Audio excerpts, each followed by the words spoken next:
I'm just waiting for Sarah to join, guys, so she'll be on soon.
Ah, fab. You're back.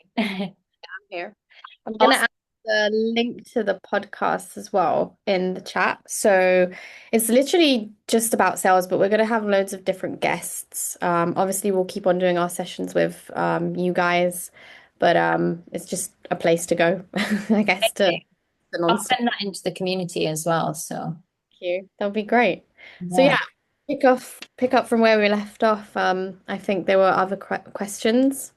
Yeah, I think Hamna, you had a question, but because we started a new chat, it it kind of disappeared. So, Hamna, do you want to just type in your question again?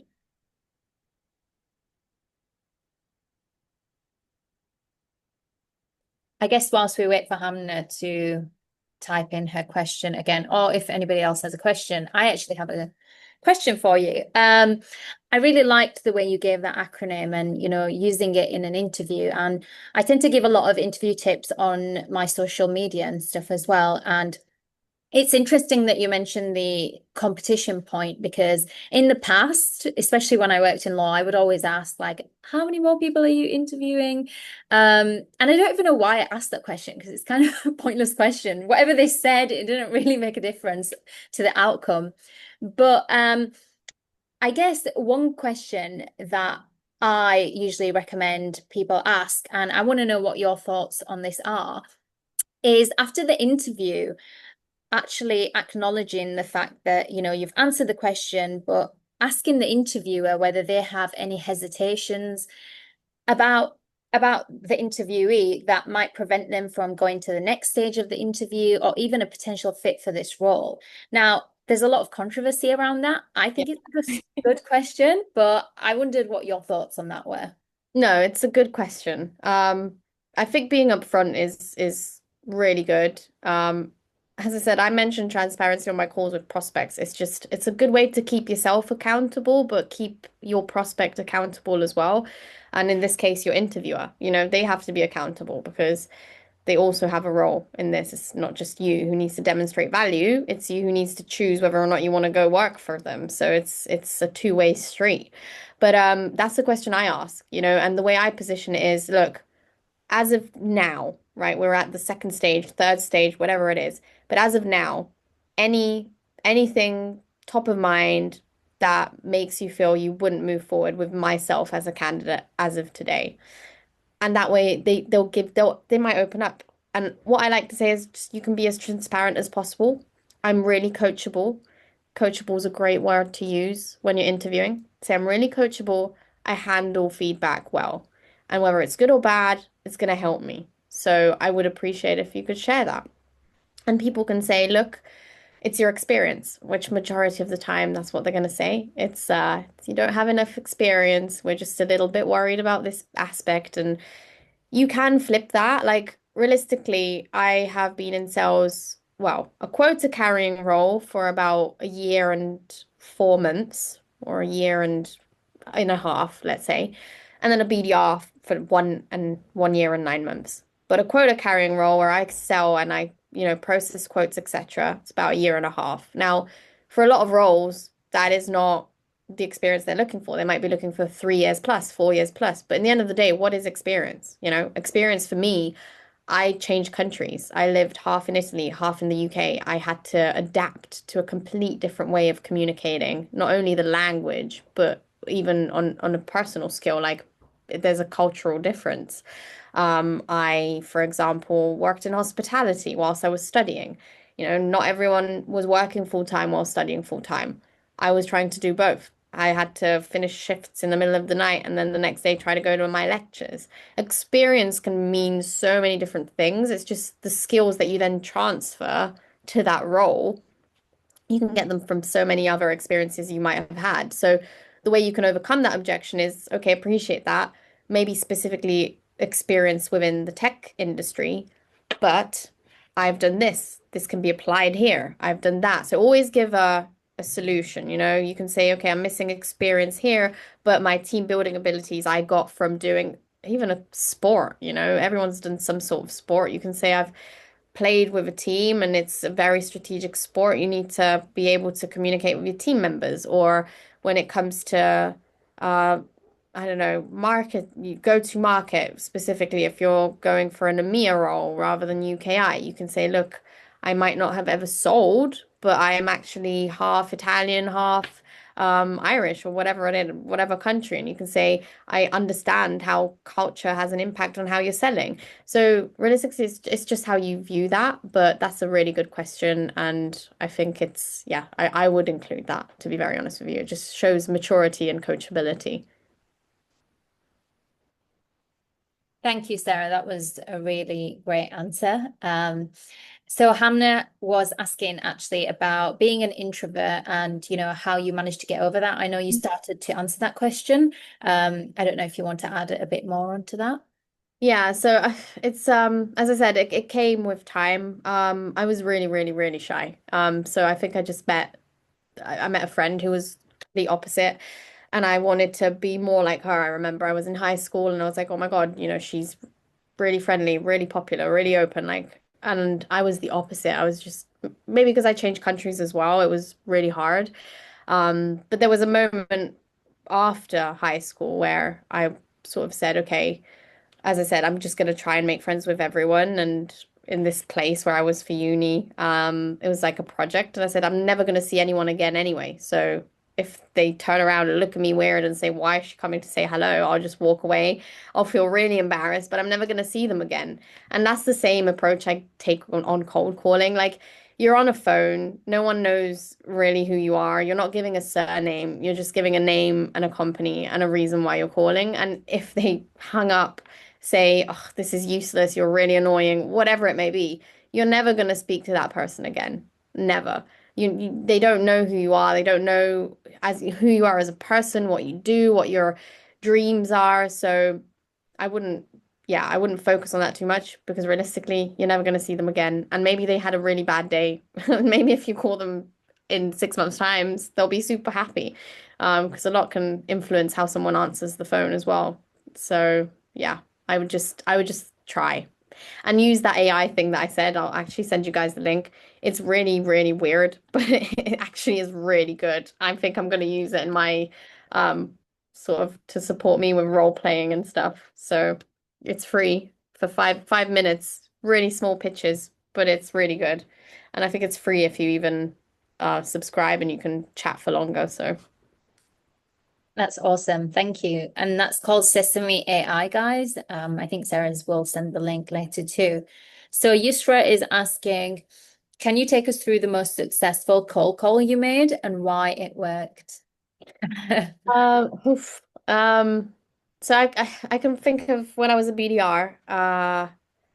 So there's two different ways of doing it. So completely cold from scratch. When I was a BDR, I was working for a company and I was working the Italian market, and it wasn't a company that people knew too much of because of the market. And my opener was simply just, do you know this company? And they might say yes, they might say no, but it was a great way to say, oh, okay, you don't know about that company. So do you know what a password manager is or whatever the product might have been? And it was just a good way to initiate conversation. And it was always a really good opener, and I stuck to that because it was a good way to start a call. So that was definitely an opener that was really successful. It might have been the market because obviously UKI, you'd think people know more about American companies or Australian companies, whatever that may be. But that was one that worked for me. And then when you join an organization, you collaborate with AEs and you have access to the CRM system, which has a load of information. And what you can do is you can prospect cold leads. So companies you've done research on, you know, are a good fit and you want to try and target. Or you can use a list of closed, lost opportunities. So maybe people that were in touch 3 years ago and they decided not to buy the product. And the way I like to call those prospects is, hey, I could see you were in touch 3 years ago. I'm actually new to the business. A lot has changed since I've joined. Can I just ask you why you decided not to move forward and if workforce management is still top of mind?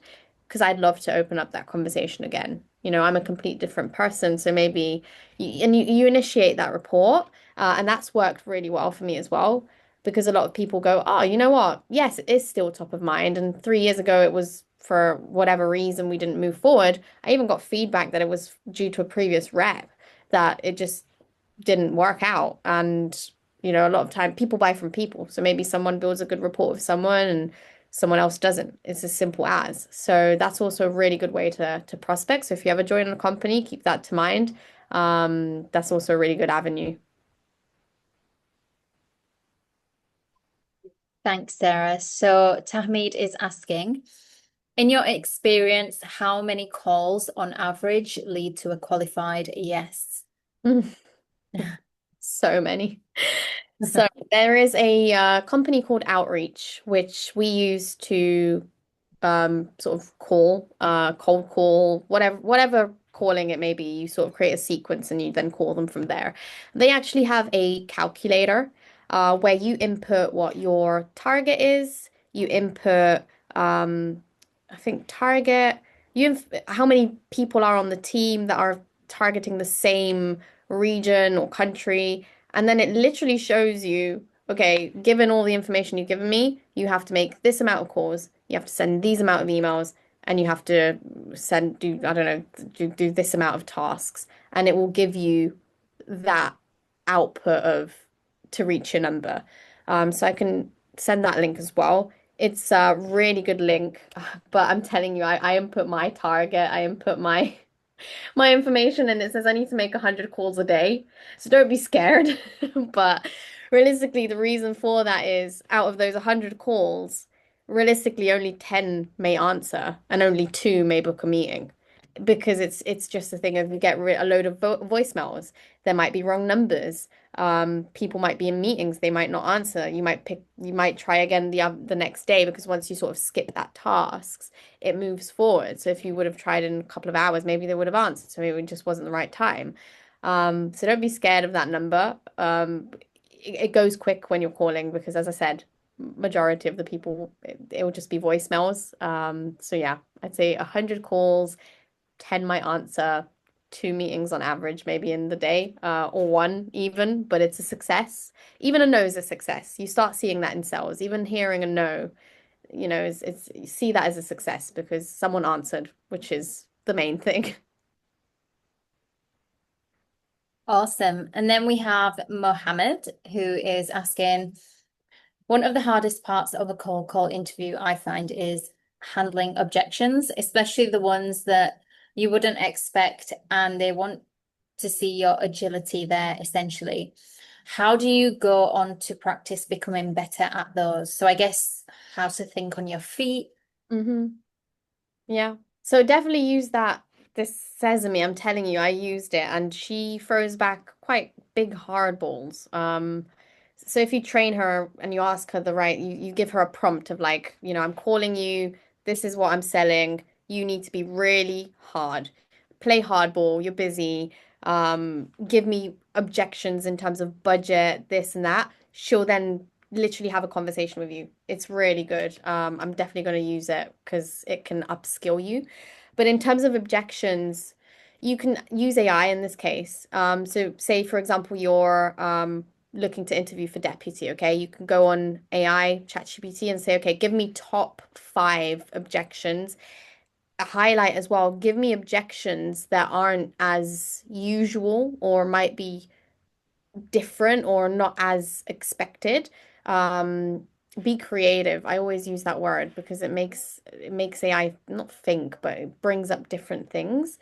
It'll give you a list, and then you can sort of tailor that based on the company. You can sort of have an idea of what kind of objections you could be handling.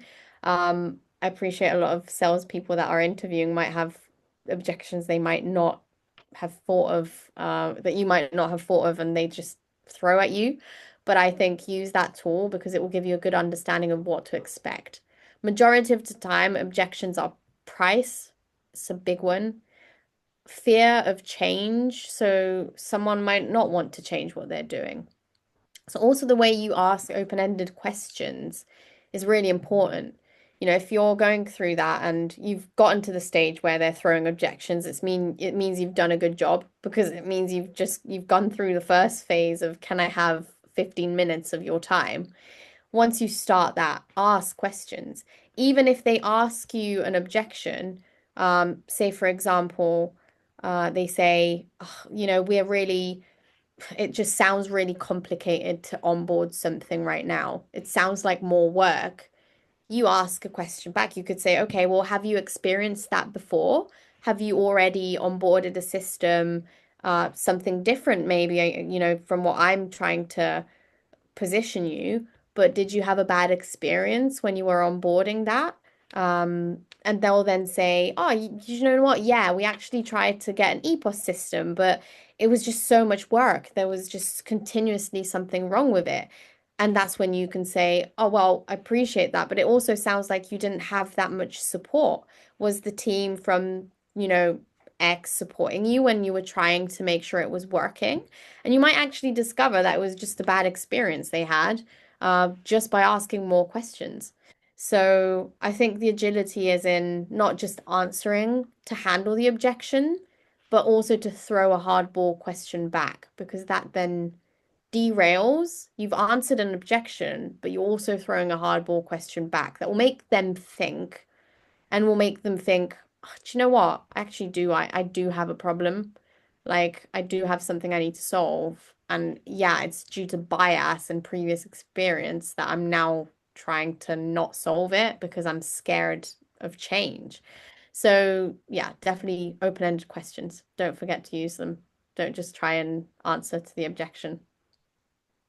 Hey, I've just been listening in, guys, and the question that a lot of people are not asking that they should be asking is how do students actually go about prepping for cold call interviews? Because we have a lot of resources for people in the program. Like we've got scripts, we've got loads of examples of cold call interviews with loads of different companies, but it's still a massive challenge for our students to pass the cold call stage interview. So how would you like? What would you say is the best way to prepare for these cold call interviews? Is it just a matter of grabbing a script and just going at it for a couple of hours? Is it about handling objections and practicing with someone? What would you say about that, Sarah? How would you go about prepping in the best way? I think researching the company. I don't know if you guys have done that in depth. You can prepare a script. A script is fine. You have your opener, you have your metrics, perfect. But if you've not researched about the company enough, that's where you'll then fall. And research about the company you're trying to go into, not just because I had an experience, right? And I'll share this with you. I was meant to prepare a demo and I was meant to demo a product, and I did. I demoed a product I was demoing every day rather than the product I was trying to sell with this new company. And the reason they decided not to move forward with me at the time was because I didn't bring one of their solutions, which me personally, I had never thought of. I only had 2 days to prepare. So I was like, you know what, I'll just go with what I know. And that was the biggest mistake of them all. I should have literally just sat down, studied the software, understood it, tried to demo it, and even trying and not doing a great job would have been better than me doing something that I was used to, because that's where I fell. So definitely research the company. Research, as I said, customer success stories. They have pages online. They share what they've solved. You can name drop. If you're cold calling to the hiring manager, you can say, oh, I know that you work with X, X, and X. We've actually solved all these problems. We've solved, now I don't know what companies you're specifically interviewing for, but as I said, if I were calling my hiring manager at Deputy and it was a cold call and we were trying to pretend I was selling him Deputy, I'd say, we've actually worked alongside Honest Burgers. We've managed to decrease labor costs by 23%. He'll be like, oh, she did her research. She actually went on our website. She read the customer success story. She knows the brand. She knows what we've solved. That puts you ahead. Not a lot of people do research. Not a lot of people do that much research in relation to the company. A lot of people just focus on the objection handling part. That comes with time. In sales, we also know that everyone's coachable. You can learn how to handle an objection. You can learn an opener. You're going to change your opener 50 times a day because you're going to tailor it to what's best. But one thing that I think they look into is, did they do the research on our company? Is it because they actually genuinely want to join our company, or is it just because they want to join tech sales in general as a whole? And that sets you apart. That makes a difference, showing interest in the company, in their mission, and the value that they want to provide. So I think do definitely use their Yeah, website for more research. yeah. I think that's a great point. I think that's a really good point. I think one of the main reasons that I was able to get my role at Stability is because of the fact that I did so much research. My actual cold call was not even that good, and the hiring manager didn't even care about the fact that I did a bad cold call or a bad pitch. They were just so bought into my application because of the fact that I had so much research. I had done so much research on like some really niche websites like Reddit. I went really deep into the AI space and I brought up facts that even he didn't know about, right? So I think that's a really good point. I think that's a really good point. Yeah, that was all from me. Yeah, I think that's it just sets you apart. And obviously for if we have more time after, I'm happy to also show you what my CV looks like. You can steal some ideas. I've added a few creative bits as well. Whatever sets you aside, do it. Research will put you ahead. Your CV, add something that's creative, different. Don't just make it the standard CV. We're in sales. We're creative people. That needs to be a part of, the sort of your look, your brand. It needs to somewhat stand out. I think I was actually really impressed by someone who got in touch with me once, sent me their CV, and their CV was actually branded based on the company they were interviewing for, which they wanted me to refer them to. It was really impressive. Must have taken him time, but that will stand out because no one does it really. So, yeah, research the company, try and be even mentioning that you want to wave the company flag. I do that. I truly stand by it. I don't choose a company randomly. I truly select a company based on what the product is, the company culture. There's so much that matters to me, and that's why then I want to raise that flag, is because I believe in their mission too. But you can literally find this all on their website. They have, if you write on Google, rather than writing just the website, write the name of the company and write customer success story. It will bring you a whole load of videos or whatever, one pages in relation to who they've helped solve what problem. You can write the name of the company and you can write, oh, I was thinking of something top of my mind. It left. But you can find so many things on their website, literally ROI calculators. There's return of investment calculators on a company's webpage. No one knows about it. Helps you then literally prospect. You can even say that on the cold call. Say, oh, do you know what? Actually, on our website, we have a return of investment calculator. We should sit down together and input some numbers in that. That's a different approach. No one has that approach. It would stand out because it means you've looked at their website and you found something that potentially 95% of other candidates didn't even know existed. It's just how you position yourself. How do you set yourself as apart from everyone else applying? And that definitely all makes an impact, I'd say.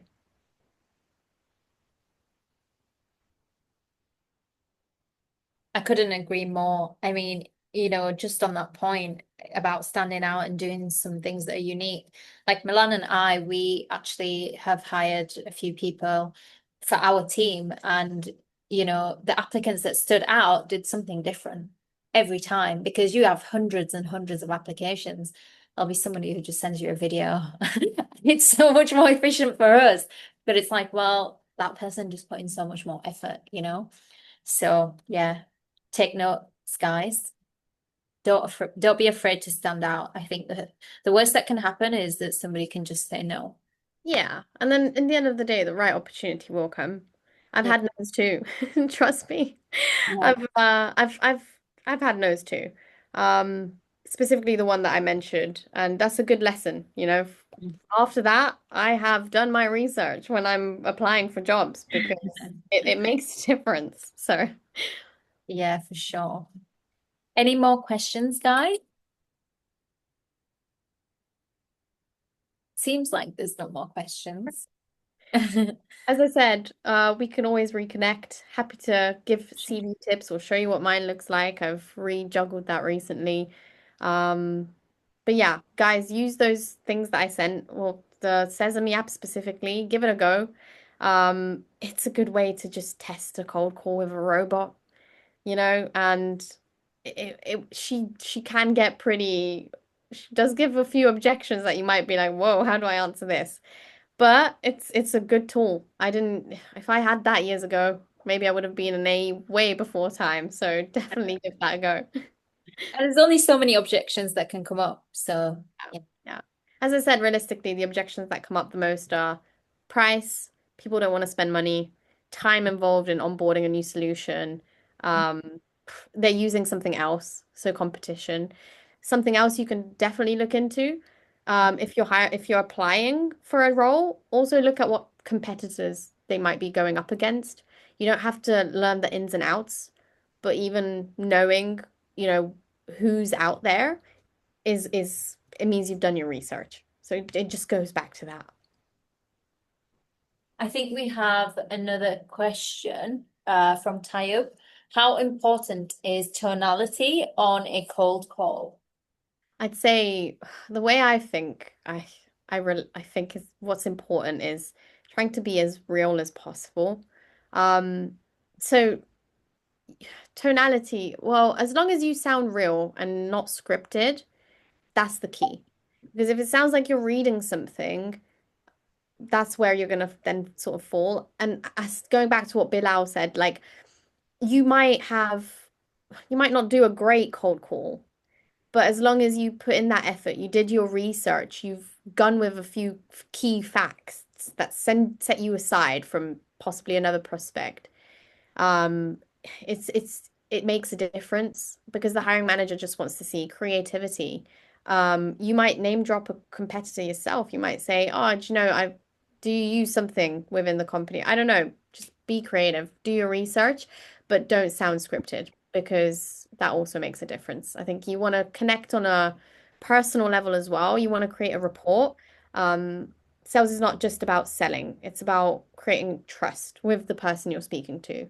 So, as I said, when you're even potentially cold calling, you can have an opener with, oh, I saw you actually, I don't know, shared something in regards to Liverpool winning a match, and I don't know anything about football, but something like that could be a great opener. I don't know, something you can relate to with them. Oh, you've gone university at West London. Oh my God, me too. Like, what did you study?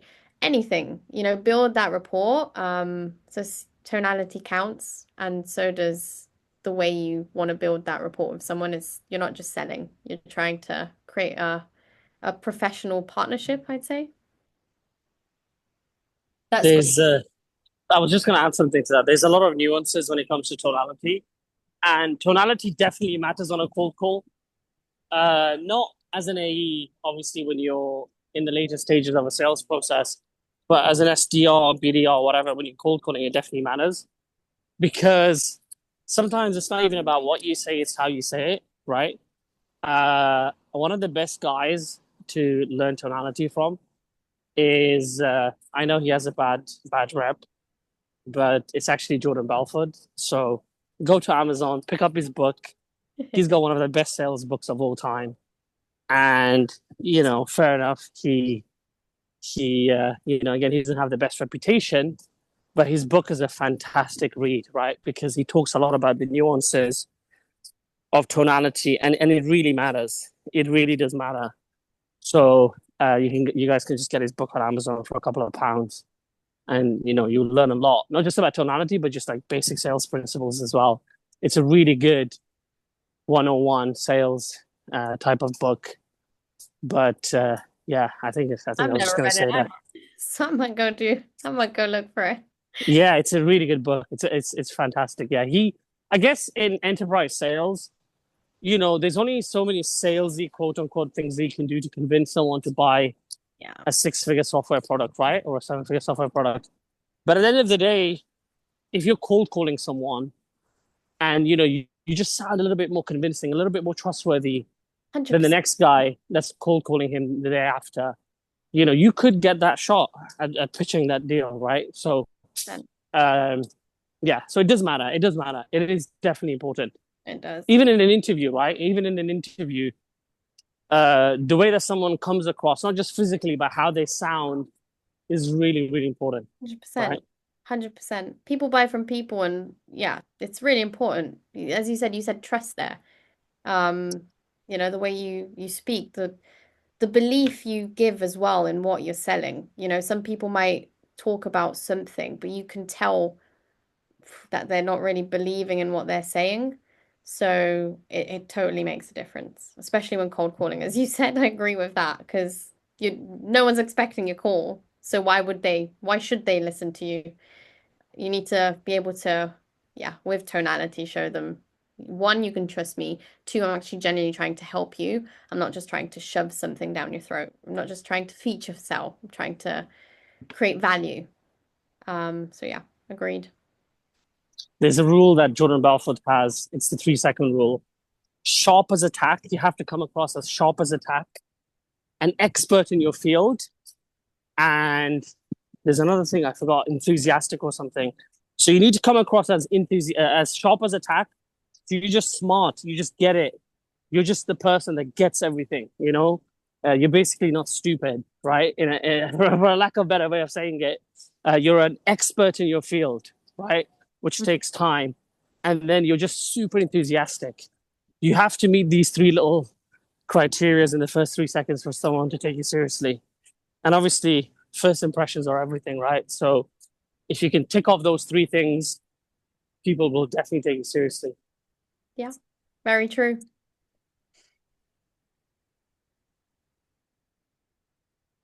Doesn't look like there's any more questions. Any final questions, guys, before we can head off? I'll give it a few seconds. I mean, there is only 4 minutes left, so Yeah, I think we can end it here. We've recorded this, so I'll share it with you, Sarah, after the call, Brilliant. and then hopefully next time we can over the next couple of weeks we can do another session Hopefully, have your colleague Yasmin on Yeah, as well. yeah. That'll be a really fun session. Absolutely. But yeah, thanks. I Thanks. want Yeah, it to be as engaging as possible. So guys, like literally bring live examples as well. So like, talk about cold calls. It's such a big thing. You go into specifics. Where did you find issues? Where did you stumble? What was the objection that you had issues answering? Because I'm happy to go in depth and into the sort of nitty-gritty of things. So let's make it as interactive as possible. Awesome. Make sure you guys follow Sarah's podcast. Make sure you post on LinkedIn about your, the key things you've learned and tag Sarah, thanking her for her time. We really appreciate all the tips. It's been really, really useful. I Thank feel like you. you've been giving me content ideas. Great. Well then, yeah, I'm looking forward to our next one. Yes. absolutely, absolutely, Sarah. Thank you again, Thank you. and I'll be in touch for another call soon. Thanks again. Perfect. Sounds great. Bye, guys. Thank you. Cheers. Thank you. Bye-bye. Bye. Cheers. Bye bye.